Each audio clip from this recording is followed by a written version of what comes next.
Fox News alert for you now, because a congressional panel investigating the FBI and new claims that an undercover agent had direct contact with Osama bin Laden 8 years before the September 11th terror attacks.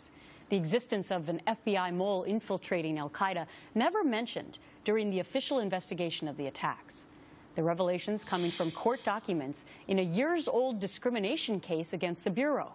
An FBI official testifying that the mole learned back in 1993 that al-Qaeda was trying to finance attacks on the United States and helped thwart a plot in Los Angeles. Well, now members of Congress looking into what else may have been left out of the 9/11 Commission. The panel appointed earlier this year to review ongoing efforts at the FBI to deal with terrorism. It's made up of former Attorney General Edwin Meese, former Ambassador Tim Romer, and Professor Bruce Hoffman. And in charge of it all, my guest, Congressman Frank Wolf, member of the House Appropriations Committee. Great to see you, Congressman. So what do you make of this revelation? What should we make of this revelation? Well, it's unbelievable. The 9/11 Commission apparently never knew about it. It's hard to believe, but apparently it may very well be true. That's why we have this review commission of Mr. Meese and Romer.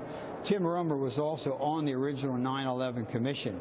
He was also on the House Intel Committee at that time, and the fact that he knew nothing about it, he'll be able to kind of look at it from a historical point of Bruce Hoffman, who teaches at Georgetown on this issue. But it is very, very shocking. Well, it's interesting because apparently this mole, this source, was cultivated in the FBI's Los Angeles office. And that mole went to thwart an attack in Los Angeles, to help thwart it. So what are we to make not only of that, but of the fact that this mole had ties to Osama bin Laden and knew that he was planning this huge attack against the U.S.? Well, the review commission will look at that. They're going to look at everything surrounding 9/11. What was given, what was not given, what recommendations were made and were followed and not successful, what recommendations were made and they never followed. And I think this is good for Director Comey. He's brand new. He's going to have 3 people to kind of look and see, but there's so much we have to find out. Also, nobody has publicly, kind of outside of the FBI, looked at the bin Laden papers.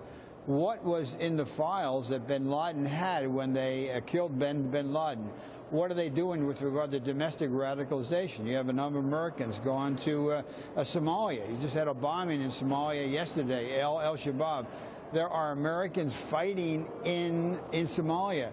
You have Americans who have left the United States and have gone to Syria. You have 50 or more that have American passports. You have probably 7,000 Westerners fighting with the jihadists.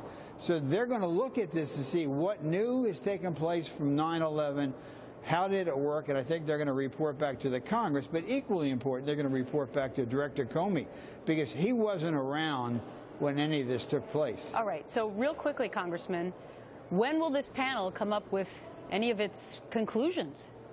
By the end of the year. They have been restricted to 1 year.